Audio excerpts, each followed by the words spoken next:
lá então trabalhar as nossas questões de interpretação. Mas para interpretar, escuta o que eu vou falar para você aqui agora. Para interpretar, você tem que ler. Professora, não tem outro jeito?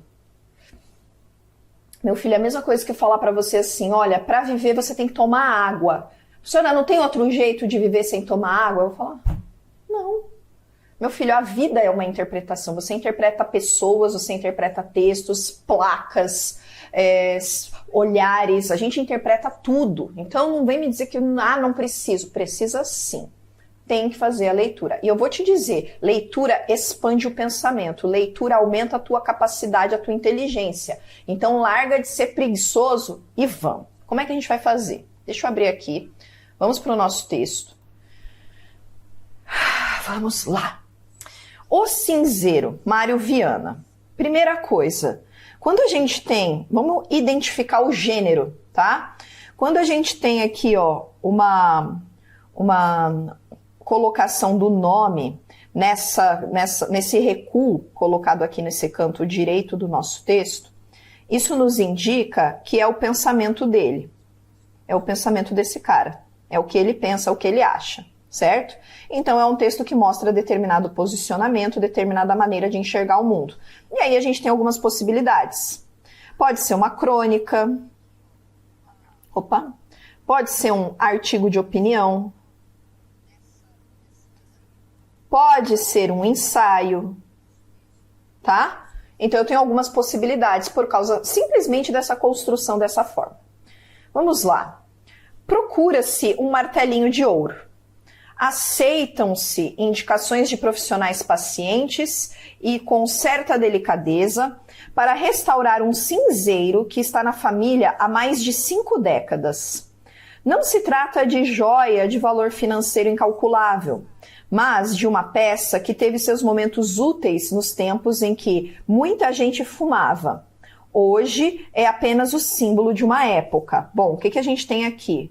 Ele fala sobre o cinzeiro, que é o que dá título. E ele procura alguém para restaurar o cinzeiro. E ele sabe que é alguma coisa fora de moda. Por quê? Porque antigamente muita gente fumava. Hoje em dia são poucas as pessoas. Se a gente for analisar, isso nem há muito tempo não, gente. O cinzeiro era algo muito comum. Hoje você dificilmente encontra um cinzeiro por aí, né? Você não tem um cinzeiro? Pessoas que fumam em ambientes fechados.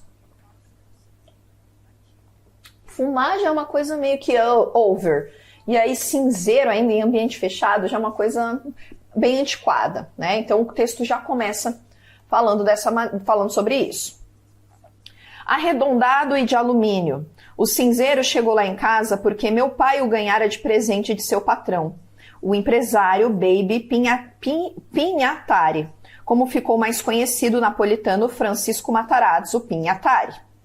Baby misturou na mesma medida as ousadias de industrial com as estripulias de playboy. No corpo do cinzeiro destaca-se um P, todo trabalhado em relevo. Então aqui ele começa o quê? A contar o quê? A história do cinzeiro. História do cinzeiro. Ok. E esse nome aqui é um nome bem famoso, né, gente? A família Matarazzo. Nunca soube direito se meu pai ganhou o cinzeiro das mãos de Baby ou de sua mulher, a dona Ira. Era assim que a princesa e socialite italiana Ira von Furtensberg era conhecida lá em casa. Só muitos anos depois, já adulto e jornalista formado, descobri a linha de nobreza que fazia de dona Ira uma celebridade internacional. Faltou um azinho aqui, né? Então aqui falou de quem? Ele não sabia ao certo de quem havia ganhado. E entra a personagem Ira.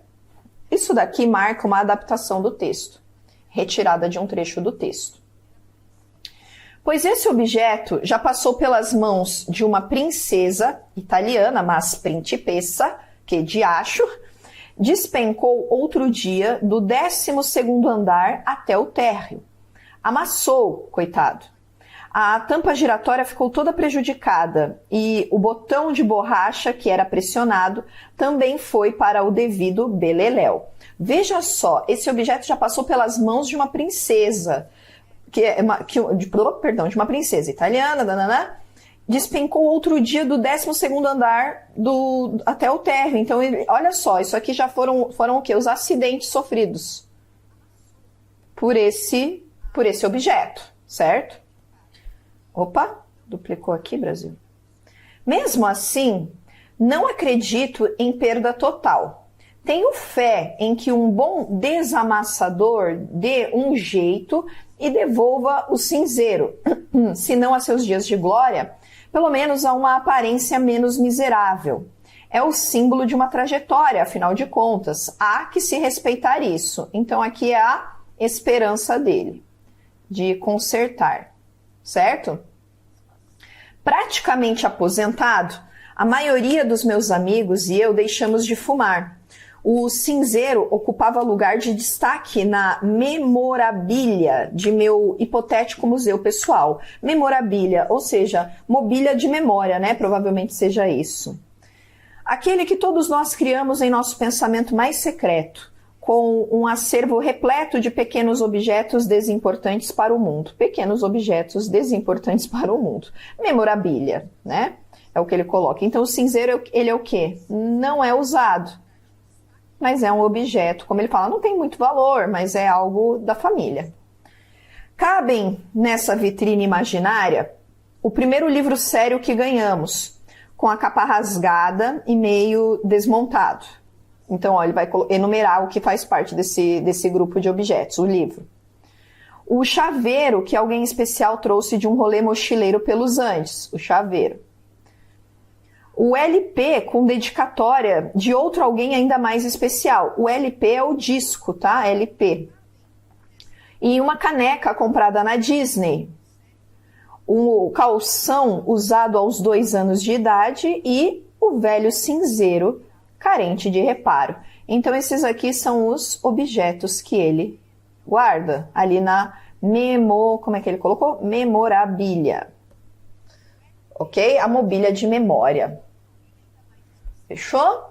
Então, o que a gente tem aqui, ó? Adaptado, veja São Paulo, cidades, Mário Viana, o cinzeiro de 2020, o texto. Ok. O que é que a gente tem aqui? Veja, é um texto longo, mas não é um texto difícil de ser entendido. Ele foi até adaptado, foi retirado ali parte dele, mas não faz falta, né? A gente entende. O centro, o cerne aqui da escrita do texto, a passagem das informações, trata do cinzeiro. Então, é sobre um cinzeiro que a gente tem aqui, que é algo que tem uma história, você pensa assim na importância, o pai dele ganhou, que é, volta pra cá, então, ó, um martelinho de ouro, ele tá procurando alguém para restaurar, porque ele conta a história arredondada, ele traz a descrição do cinzeiro, ganhou do patrão, que é um empresário muito famoso, que é o Francisco Matarazzo, mas ele não sabe muito bem se quem deu foi o próprio Baby ou a mulher, que é uma mulher, uma socialite famosa, uma celebridade, Mas esse cinzeiro já passou por alguns acidentes, dentre eles, passou pela mão da princesa italiana, mas que despencou do 12º andar até o térreo. Você imagina, ela tacou o cinzeiro, né? Amassou o coitado, a tampa giratória ficou coisada, enfim. Não sei se você sabe, né? Mas o cinzeiro, ele era um negócio assim. Essa tampa giratória aqui, em alguns, tinha um lugar para apoiar o cigarro. Deve ser isso que ele tá falando, né? Mas, enfim, aí ele conta essa história. Mas ele ainda tem esperança de que alguém pode arrumar, porque representa uma vida, uma trajetória, né? Ele não é mais usado, tá ali num cantinho, faz parte de um grupo de outros objetos que ele tem, como aquele livro, o chaveiro, o LP, a caneca, o calção e o cinzeiro. Tá ali, né? Então, o que a gente tem que fazer quando faz a leitura de um texto? A gente precisa entender essa sequência cronológica, narrativa, quando ela existe, entender de onde parte o autor, até que ponto ele vai, quais são os elementos que fazem parte dessa construção. O nosso olhar tem que estar voltado para o texto no sentido de construir as informações e não pular informações. Eu quero chegar logo ao final, porque eu sei que um dos pontos mais cruciais para quem vai fazer resolução de questões com base em leitura de texto preciso terminar logo o texto para resolver logo as questões. Calma, isso é erro. Não. Você precisa terminar logo o texto com qualidade de leitura. Professora, mas eu não vou ter esse tempo de anotar, de voltar, de fechar, de conversar do jeito que a gente está fazendo. Lógico que não, por isso que a gente treina antes. A gente vai fazer como? Você faz a leitura que você for fazer para treinar é fazendo esses destaques, é anotando ao lado a informação mais importante, mais relevante. Esse texto a gente pratica a macroleitura. O que é a macroleitura? Por ser um texto simples, que não tem nenhum conhecimento filosófico, nenhum pensamento ou reflexão, a gente pode fazer por meio da leitura dos parágrafos, que foi o que eu fiz aqui com você, percebeu? Primeiro parágrafo, segundo parágrafo, terceiro, quarto, quinto, sexto, sétimo. A gente foi fazendo a leitura por parágrafos, porque é um texto simples de ser entendido. Agora, se a gente pega um texto filosófico, um texto conceitual, um texto muito assim, o que a gente precisa fazer? A gente precisa fazer uma leitura micro, que é por partes menores, para ir construindo o conhecimento, tá? Leitura é progressão, pessoal, é processo. Ninguém sai por aí lendo rapidamente, entendendo tudo que lê. Não, é exercício, é constância. Constância para alcançar o objetivo, tá? Bom, vamos para a nossa primeira questão com base no texto. Veja só. A que gênero textual pertence o texto? É um anúncio, uma narração, um conto, uma notícia ou uma crônica? Gente, de tudo aquilo que eu coloquei lá no começo, ó, lembra? O que eu falei? Ó? Primeira, é uma crônica. O que seria uma crônica? A crônica é um gênero híbrido. Então é a nossa letra E. A crônica é um gênero híbrido. A crônica, ela pega um elemento do cotidiano,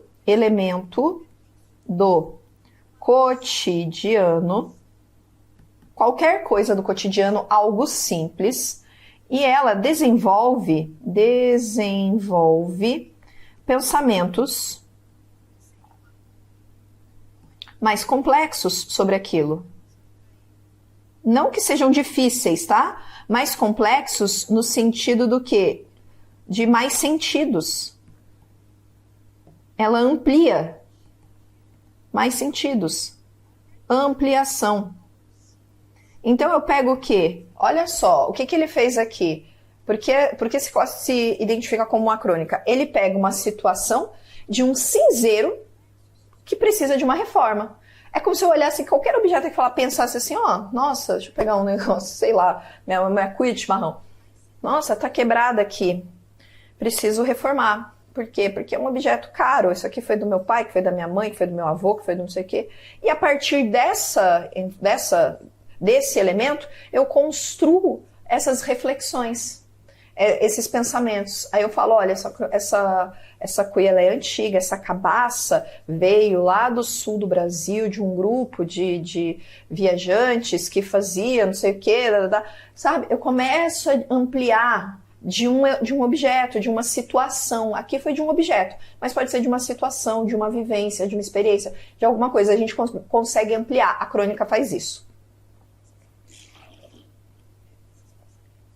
Qual a diferença? Por exemplo, ele colocou ali, ó. Qual a diferença entre a crônica e um conto? O conto, ele é mais engessado que a crônica. Por quê? O conto, ele precisa de uma sequência narrativa. Essa sequência narrativa pode ser cronológica ou psicológica, mas o conto é um gênero tipicamente literário. A crônica não é um gênero literário por si só. Ela é mais jornalística do que literária. Eu diria que é um gênero híbrido. A crônica está entre o jornalismo e a literatura, porque ela tem a liberdade da literatura, mas ela é pautada numa esfera mais jornalística, que não precisa seguir uma sequência narrativa. Tanto que aqui a gente não tem uma sequência narrativa. Deixa esse cabelo aqui. Tanto que aqui a gente não tem uma sequência narrativa. Você tem ele falando, preciso de um martelinho de ouro para consertar, E aí ele fala, esse cinzeiro é importante. Não tem a história do cinzeiro contada na sua narrativa. Se tivesse, seria, né? Ele ganhou, e aí o pai deu para ele, aí ele guardou, e aí ele cresceu, e aí o cinzeiro aconteceu isso. A gente teria uma sequência narrativa. Então, o conto, ele é amarrado nessa esfera narrativa. ele precisa de elementos da narrativa. Ele precisa desses verbos no pretérito imperfeito, na maioria dos casos, né? Pretérito imperfeito, ele precisa dos personagens, ele precisa da cronologia, ele obrigatoriamente precisa de um enredo. O que é o enredo? É uma história. Por exemplo, a crônica tem trechos de narrativas aqui. Quando ele conta ali acerca da história do cinzeiro, ó. Arredondado, chegou lá em casa porque meu pai o ganhara de presente do seu patrão, o empresário, Isso aqui é um trecho de narrativa. O cinzeiro chegou lá em casa quando ele ganhou do patrão, que vinha com isso, com aquilo outro, não sei o quê. Quer dizer, ele tem uma característica de narrativa, um trecho, mas essa narrativa ela não permanece. Ela não se mantém, porque no segundo parágrafo, ele já fala, eu não sei se, no outro parágrafo, se meu pai ganhou da mão dele, da mulher, porque ela era conhecida, tá vendo? Já não é mais uma narrativa. Tá falando o quê, ó? Aqui já tá trazendo a dúvida, ele não sabe de quem ganhou e tal. Aí, só muitos anos depois, já adulto, descobri a linha da nobreza. Quer dizer, aí ele cresceu, ele descobriu a linha da nobreza, mas veja que não é a ideia dele crescer, não é uma sequência cronológica dos eventos. É a ideia do cinzeiro, ele está falando do cinzeiro. Só depois eu cresci, eu descobri que ela era, né, de fato, alguém muito relevante, alguém muito importante. Mas a gente não tem uma sequência narrativa, a gente não tem por exemplo, um clímax que toda narrativa tem, né, um momento de pico, o desfecho. Não, simplesmente, eu tenho que aqui na minha casa e agora ele faz parte de um museu de memórias, de objetos. Então, é um texto muito mais livre, percebe? O conto é um texto mais engessado e ele traz elementos mais fixos da narrativa, enquanto a crônica ela é mais volátil, ela é mais solta, tá? Bom, vamos para a nossa próxima questão acerca desse texto. Assinale a alternativa correta sobre a memorabilia de que trata o autor do texto. Veja. Memorabilia é o nome dado pelo autor à vitrine que fica em sua casa. Cuidado! Ele dá esse nome à vitrine que fica na casa dele? Memorabilia é de memória, né? É o que ele coloca aqui, memorabilia, é memória com mobília. Consegue perceber? Memória com mobília. E outra, de que trata o autor, não é o que a gente tem, mas o que o autor trata. O memorabilia é o nome dado pelo autor à vitrine que fica na sua casa. Não. Ele fala, vamos voltar lá para ler só esse trechinho? Olha lá, ele diz assim, praticamente aposentado, a maioria dos meus amigos e eu deixamos de fumar, o cinzeiro ocupava um lugar de destaque na memorabilia do meu hipotético museu pessoal. Aquele que todos nós criamos em nosso pensamento mais secreto, com um acervo repleto de pequenos objetos desimportantes para o mundo. Então é o que todo mundo tem, guardado onde? No nosso acervo pessoal, nosso pensamento. E aí ele traz aqui, ó, ele exemplifica. Cabem nessa vitrine imaginária, essa vitrine imaginária não é a memorabilia, tá? Porque ela é algo intangível, olha lá.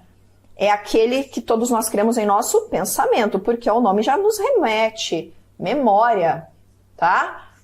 Então, essa daqui é mais difícil. É o nome dado pelo autor à vitrine que fica em sua casa? Não, porque não é uma vitrine que fica. Quando ele coloca aquilo lá, gente, não é uma vitrine que existe. É algo hipotético, é algo que poderia estar ali. Por exemplo, tenho certeza que não está aqui comigo. Eu me identifiquei muito nisso aqui, ó. Cadê? Um chaveiro que alguém especial trouxe de um rolê mochileiro pelos Andes. Um chaveiro que eu tenho guardado até hoje, que para mim é uma representação muito importante de um momento que eu vivi, mas que não fui eu, né? Foi uma pessoa muito próxima que trouxe de uma viagem. Aquilo ali tem um símbolo, porque tem uma conversa por trás daquilo e aquelas histórias pessoais, sabe? Quando ele falou isso, eu falei, caraca, é verdade, isso aqui eu tenho, é algo que tá ali. O livro que a gente ganhou, o LP, quer dizer, isso daqui não é que existe. Cabem nessa vitrine imaginária o primeiro livro que ganhamos. Tá vendo? Ele tá fazendo com que você se identifique. Isso daqui não é a vitrine dele. Ele está dizendo que o cinzeiro é um desses elementos, mas que essa memorabiliária, enfim, faz parte da vida de todos nós. Todo mundo tem esses objetos em casa, que fazem o quê? Parte da nossa história. E aí ele traz alguns exemplos. O livro, o chaveiro, o LP, a caneca, aquele calção. Eu tenho uma meinha do meu sobrinho que já tá, sei lá com quantos anos, eu tenho uma meinha dele de bebezinho guardada até hoje. O cinzeiro, entende? Então isso aqui não é algo concreto. É algo com quem ele está dialogando com a gente. Olha o uso do verbo. Ganhamos, alguém trouxe pra gente em tal coisa, aquilo que foi comprado em tal tempo. Entende? Então volta para cá. Quando ele coloca que a memorabilia é a vitrine que fica na casa dele, não, porque essa vitrine não é real. A memorabilia, todas as pessoas possuem sua própria memorabilia. Não é verdade? É isso que ele coloca. Todo mundo tem isso. A letra C diz, na memorabilia ficam expostos vários objetos de grande importância para todos aqueles que os observam. Não é importante para quem o observa, olha só, que os observam. É importante para quem os possui. O cara vai olhar e falar, meu Deus, que velharia aquilo ali na casa do fulano, mas mal ele sabe que aquilo é de valor e de importância para quem tem. A letra D. Como a memorabilia do autor não é grande, cabem nela apenas objetos de tamanho reduzido. Cinzeiro, livro, chaveiro, LP, caneca e calção. Não, ele não está falando que é dele, ele está trazendo como exemplo. E a letra E. Na memorabilia, o cinzeiro exibia o mesmo estatuto que os demais objetos. Não, ele está trazendo como exemplo.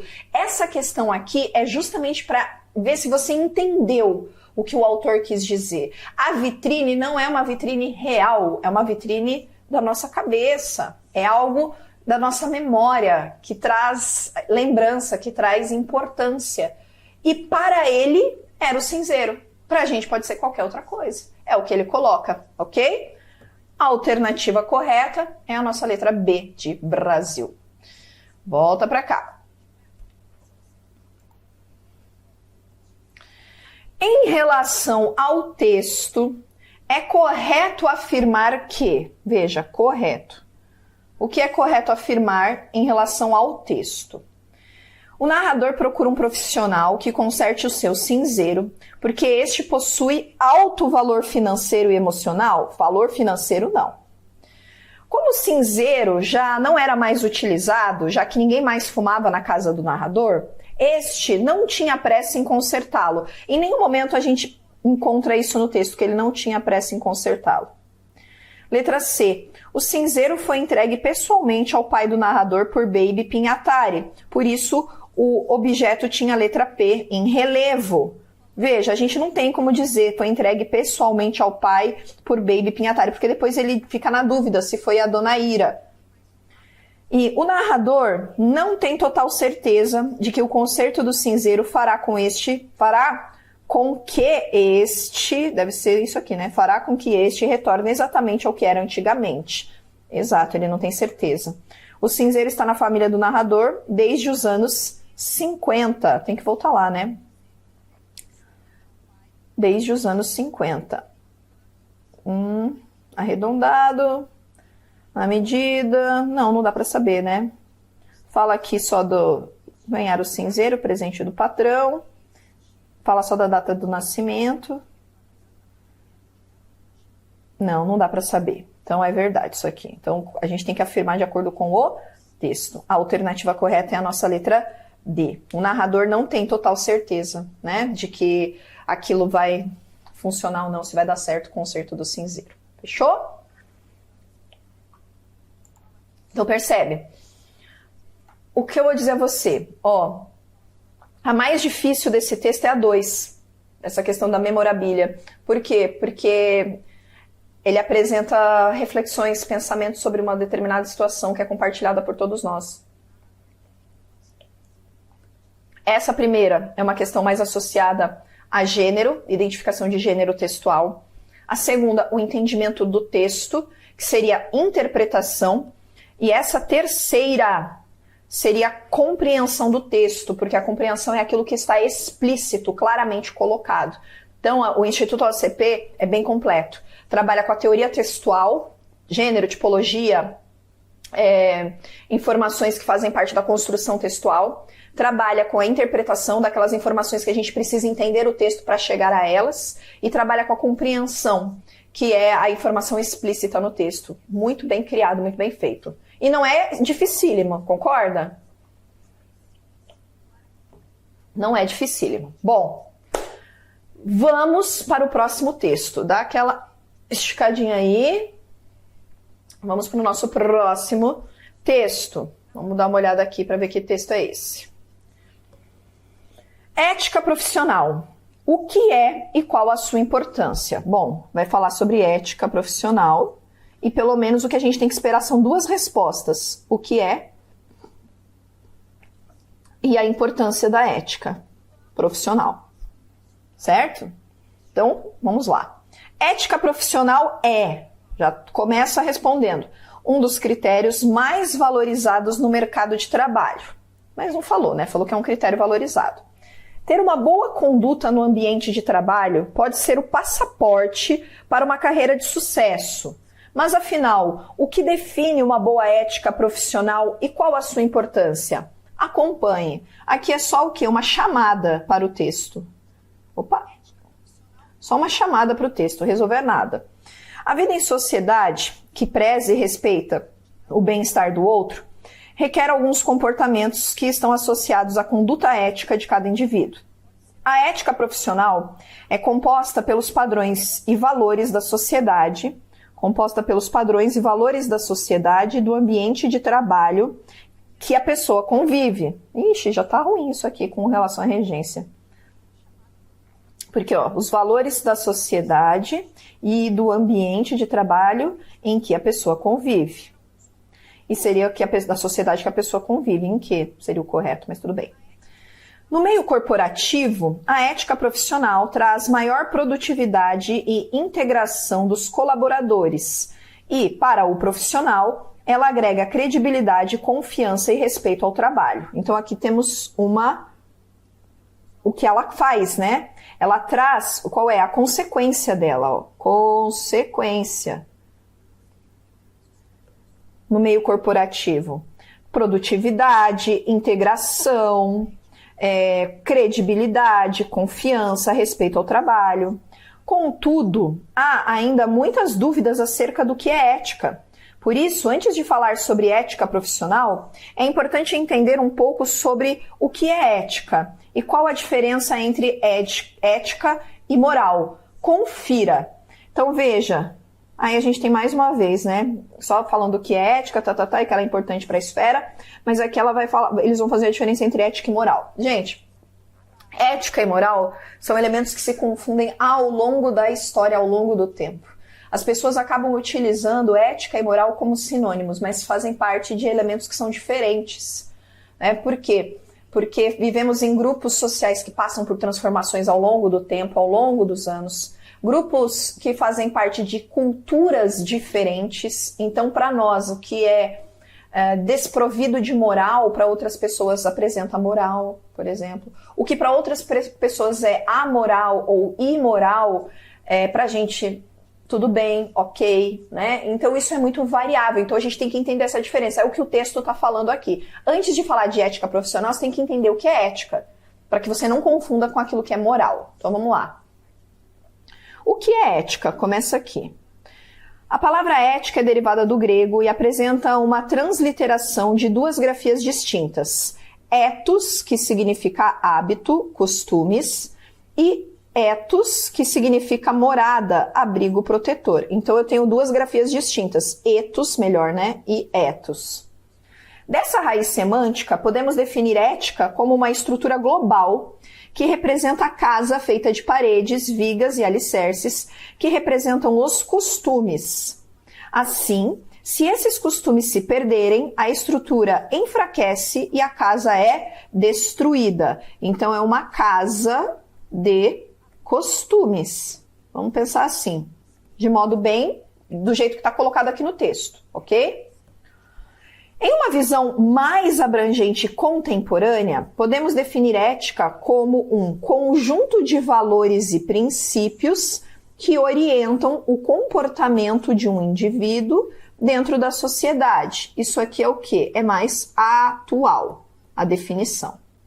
A ética está relacionada ao caráter, uma conduta genuinamente humana e enraizada, que vem de dentro para fora. Isso é fundamental, porque está associado ao caráter.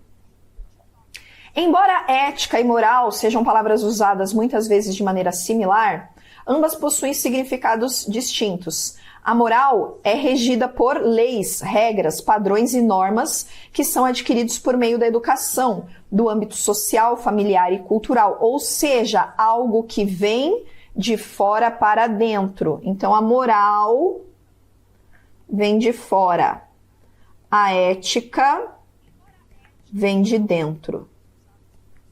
Essa é a distinção que eles estão fazendo aqui, certo? Para o filósofo alemão Hegel, a moral apresenta duas vertentes. A moral subjetiva, associada ao cumprimento de dever por vontade, e a moral objetiva, que é a obediência de leis e normas impostas pelo meio. Então, aqui, para Hegel, a gente tem dois tipos de moral. No entanto, ética e moral caminham juntas, uma vez que moral se submete a um valor ético, ou a moral se submete a um valor ético.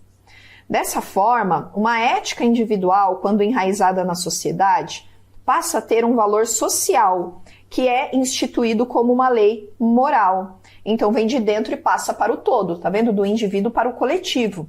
A ética profissional é o conjunto de valores, normas e condutas que induzem e conscientizam as atitudes e o comportamento de um profissional na organização. Então, isso daqui é o que é, tá vendo? Ó, o que é.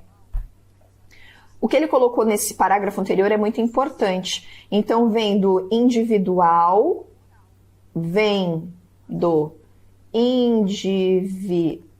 que ficou horrível, peraí. Vem do individual para o coletivo. É isso. E aí, a ética profissional é esse conjunto de valores que vem de um indivíduo, de outro, que passa para o coletivo e conduzem esse comportamento, tá? Além da experiência e autonomia em sua área de atuação, o profissional que apresenta uma conduta ética conquista mais respeito, credibilidade, confiança e reconhecimento de seus superiores e seus colegas de trabalho. A conduta ética também contribui, então aqui são aspectos positivos, né? Positivos. A ética também contribui para o andamento de processos internos, aumento de produtividade, realização de metas e a melhoria dos relacionamentos interpessoais e do clima organizacional. Então, positivos para o indivíduo, e aqui positivos para o grupo. Positivos para o grupo. Quando profissionais prezam por valores e princípios éticos como gentileza, temperança, amizade e paciência, existem bons relacionamentos, mais autonomia, satisfação, proatividade e inovação. Para isso, é conveniente que se tenha um código de conduta ética para orientar o comportamento de seus colaboradores de acordo com as normas e postura da organização. Então, aqui seria um código. A presença, né? Para orientar tudo isso, para que isso de fato aconteça.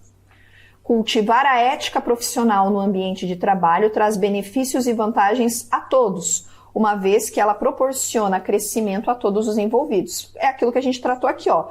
É positivo tanto para o indivíduo, quanto para a empresa, quanto para o grupo, né? Então é isso aí. Fechou o nosso texto. Bom, um texto mais longo, com mais informações. E aqui, ele é mais conceitual. Você vê, o que ele traz aqui? Ele fala sobre ética de modo geral. Vamos lá no começo. Opa. Aqui, ó. Faz a chamada.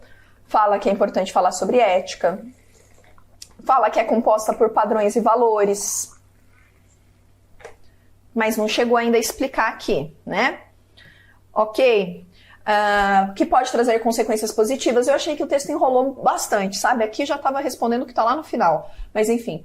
Mas vamos entender o que é. Aí, primeiramente, o que eles fazem? A distinção. Acho que a partir daqui é que fica mais um pouquinho mais tenso. Por quê? Fala que vem de ethos e ethos. Tem duas origens de raiz semântica. Uma que fala sobre hábito, outra que fala sobre casa. Então, uma casa de costumes, algo criado naquele entorno, que se entende por ética no passado. Atualmente, a gente entende por ética esse conjunto dos valores e princípios que orientam o comportamento de um indivíduo dentro da sociedade. A ética está mais pautada no quê? No caráter, o comportamento de um indivíduo dentro da sociedade, porque é algo que vem de dentro e ele transmite socialmente para a sociedade. Isso é ética. A moral é regida por leis, por regras, por costumes, por normas. É algo que vem de fora para dentro. Exemplo. Estamos em uma... Vamos dizer... Eu não sei. Eu tenho até medo de falar alguma coisa e depois... isso aqui não é assim. Vamos fazer de conta, por exemplo, que estamos em uma outra situação. Vai lá, você está lá em Jerusalém. E existem lugares sagrados lá em que... Ou até no próprio Oriente, enfim, em que as mulheres, por uma questão... do grupo, daquela sociedade, devem cobrir a cabeça. Eu tenho algumas pessoas que eu conheço que foram para lá e tal, e nesses locais sagrados, enfim, elas cobriam a cabeça. E não é porque, não vou cobrir a cabeça, tem nada a ver esse negócio de cobrir a cabeça. A gente sabe que isso aí que coisa idiota, nada a ver cobrir a cabeça. Mas enfim, eu estou em um outro ambiente, em um outro local, com uma outra cultura, com uma sociedade que preza aquilo como uma regra, como uma norma, como uma conduta a ser seguida. Então não é algo meu interno, é algo deles. E naquela situação, naquele ambiente, eu faço o quê? Eu cubro a minha cabeça e entro nesses locais para passear, para conhecer, para prestar um culto, enfim. Eu cubro a minha cabeça. Por quê? É uma questão ética? Não. É uma questão moral. Por quê? Porque aquela sociedade, aquele grupo, aquele povo, aquela cultura faz uso dessa regra. Então é algo que, para a moral deles, deve ser seguida dessa forma. E eu, que estou lá dessas regras, me aproprio e faço uso. Então isso é moral.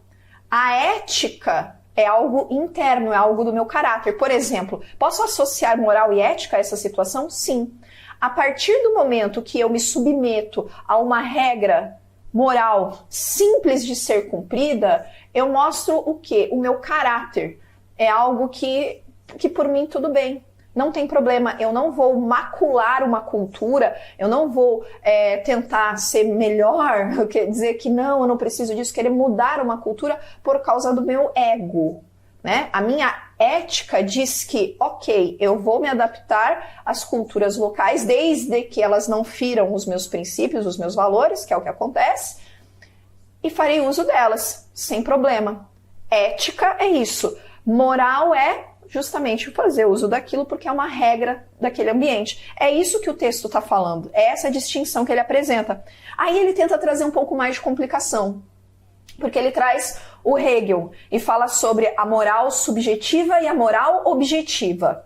A subjetiva é associada ao cumprimento do dever por vontade e a objetiva é a obediência das leis e normas impostas pelo meio. Então eu tenho duas formas de moral. Nessa situação em que a Janaína está lá em Jerusalém, a moral utilizada é a moral objetiva, que é a obediência de leis e normas impostas pelo meio. Então é uma moral objetiva, eu sei exatamente que ela é assim. A moral subjetiva, que é o cumprimento do dever por vontade, é aquilo que já está sendo incorporado aos meus princípios éticos. Então não é. Hegel fez essa distinção. Então nessa situação, eu faço uso, porque eu sei. Por isso que no parágrafo seguinte ele fala, né, ética e moral caminham juntas. A moral se submete a um valor ético. Ok, não vai ferir nenhum princípio, nenhum valor, não vai macular o meu caráter, fazer uso daquele manto sobre a cabeça. Por quê? Porque não tem nada que em mim seja uma violência contra aquilo que eu acredito, aquilo que eu sou. Não, então tudo bem. Por isso que ele diz que caminham juntas, vem do individual para o coletivo. A partir do momento que eu pratico isso, eu passo para o coletivo. Então, outras pessoas, por exemplo, de outras culturas, que vão olhar e falar, nossa, a brasileira está colocando na cabeça o negócio ali. Entende? Por que eu não vou fazer também? Ou seja, passa para o coletivo. Aí, depois desse entendimento, é que o texto passa para explicar o que é ética profissional. É esse conjunto de valores, normas, que se conscientizam em atitudes e comportamentos dentro de uma organização. Então, aquilo que é positivo para o indivíduo, que torna positivo, o indivíduo ele é visto como uma pessoa competente, uma pessoa que preza por valores, alguém que respeita a individualidade, traz confiança, reconhecimento, etc. Ele passa para a empresa. Obrigatoriamente não, automaticamente o grupo todo recebe esse aspecto positivo. O grupo todo cresce. Mas muitas vezes é necessário, aqui no final é falado, é necessário que exista um código de conduta para que as pessoas saibam em que se pautar para seguirem as normas estabelecidas por cada uma das empresas. Fecha a conta e passa a régua. É sobre isso esse texto. Entende? O que a gente precisa fazer? Eu preciso que você faça essas inferências e chegue a essas interpretações, chegue a esses sentidos. Gente, isso é pensar. Isso é expandir aquilo que você tem diante de si para o seu crescimento, para o seu entendimento. Quando a gente faz uso desses exemplos, esse exemplo que eu fiz aqui para você, do coisinha na cabeça, é só para materializar o conceito, que às vezes a gente fica muito vago. Eu sou assim. Às vezes a gente fica muito no vago, muito no conceito e tentando entender ética e moral nas palavras colocadas ali. E nós, seres humanos, somos seres por excelência narrativos. Tudo fica mais fácil, mais entendido quando existe uma história por trás daquilo. Né? Então, quando a gente consegue materializar em uma história, em um formato, em um exemplo concreto e prático, isso você pode verificar nas outras disciplinas. Quando o professor traz um exemplo prático, concreto, aquela regra fica.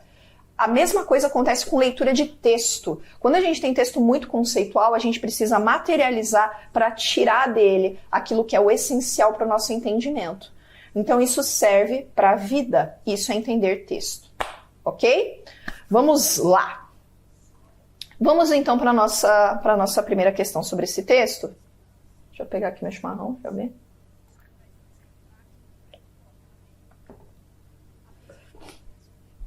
De acordo com o texto, então é com o que o texto diz. É correto afirmar que, aqui só tem 3, as outras alternativas devem estar depois, né?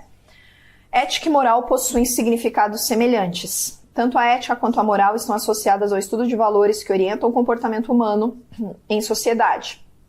Moral e ética são costumes, regras e convenções estabelecidos por cada sociedade? Negativo. Não é significados semelhantes, são diferentes. A ética está relacionada a condutas com base nos princípios do indivíduo, a ética. Esses princípios regem o comportamento de uma pessoa em meio a uma sociedade. Exatamente. A ética é que vai reger o meu comportamento em meio à sociedade. Tá certa a letra B? Tá certa. A letra C. A ética fundamenta-se exclusivamente na razão. As regras são estabelecidas de forma exógena a partir da razão humana e sua capacidade de criar regras para a sua própria conduta. Caraca, criar regras para a sua própria conduta. E aqui, veja só, eles utilizaram ainda de um termo, uma linguagem, né, que acaba fugindo daquilo que o próprio texto colocou pra gente ali. Daquilo que o próprio texto trouxe. A linguagem colocada no texto não é uma linguagem difícil, certo? A ideia dele colocar aqui a forma exógena é só para dificultar ainda mais a nossa leitura. É aquilo que é externo. Então, as regras são estabelecidas de forma externa com relação à ética? Não. Não é exógena, é de forma interna, né?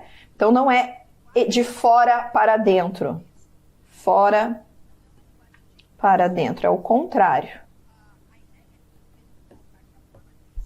Eu acho que essa daqui é a palavra mais chatinha para resolver essa questão, tá? Então, a letra B. Mas vamos dar uma olhada na letra D. Se observam para o estabelecimento de uma lei moral, leis morais de sociedades diferentes, para assim instituírem-se as regras locais. Não, o texto não fala sobre isso. Nenhuma lei moral partiu de uma conduta ética. Isso aqui é um extremismo. O contrário pode ser verdadeiro. Ou seja, com base em leis morais, o indivíduo pode requerer seguir essas leis para ter boas condutas. Não. Nenhuma lei moral partir de uma conduta ética, é sempre da ética para a moral, é sempre do interno para o externo. É isso. Então, a alternativa correta é a nossa letra B. De acordo com o texto, de novo, com o texto, é correto afirmar que a ética profissional, então já é aquilo que já está lá mais para o final, vai depender de cada indivíduo, ou seja, não adianta, por exemplo, uma empresa estabelecer orientações. Adianta sim, ele fala sobre, lá no final do texto, sobre o código de conduta, né? Então, já está errada. Pode ser desenvolvida em ambientes de trabalho a partir de pequenos gestos de gentileza e educação. Isso poderá contribuir para que somente a empresa tenha êxito em seu desenvolvimento? Não, todos podem ter, ok? Pode ser definida a ética profissional como os parâmetros que guiam atitudes corretas e honestas em uma profissão ou empresa. Posso defini-la assim? Posso. A ética profissional. É a resposta correta. Mas vamos ver os problemas da letra D e da letra E. Provoca reflexos positivos para a organização, já que aumenta o trabalho. Isso aqui não, né, gente? Aumenta o trabalho, possibilitando as horas extras, a manutenção do salário? Não. Possibilita ao colaborador a conquista do respeito dentro de uma empresa, ou seja, basta uma conduta ética para que este colaborador seja reconhecido? Basta isso? Também não, né?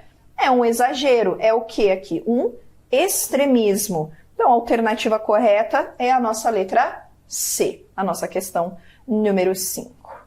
Fechou? Vamos aqui para a nossa próxima questão.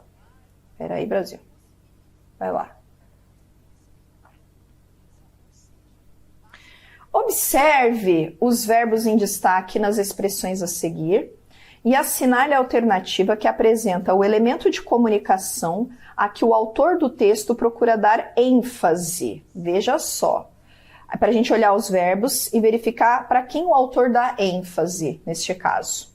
Mas, afinal, o que define uma boa ética profissional e qual sua importância? Acompanhe. Tá vendo que o verbo está aqui no imperativo? É importante entender um pouco sobre o que é ética e qual a diferença entre ética e moral. Confira, imperativo de novo. Ou seja, o imperativo é o modo do quê? Da ordem, do comando, do pedido. E para quem a gente faz um comando, um pedido, um conselho, traz uma ordem quando está escrevendo um texto? O elemento de comunicação, veja, que se destaca, é a mensagem? Não.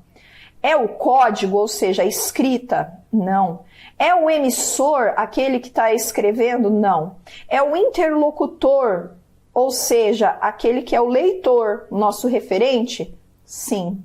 É o referente? Não. O referente seria o autor, né? O emissor, o autor, é o referente, de quem vem o texto. Também não seria. Então, quando ele faz o uso desses termos aí, acompanhe, confira, ele está falando com quem está lendo. O foco maior do texto, da leitura, é para quem? É para você, o interlocutor. Interlocutor é aquele para o qual a gente destina o nosso texto, é o nosso interlocutor, com quem a gente estabelece um diálogo na escrita dos textos. Tá? Cuidado, porque esse diálogo só não pode ser estabelecido quando você estiver escrevendo redação de concurso. Não pode falar com o seu interlocutor, porque o seu interlocutor seria a banca. E aí não pode, ok? Tá aí. A alternativa correta é a nossa letra B.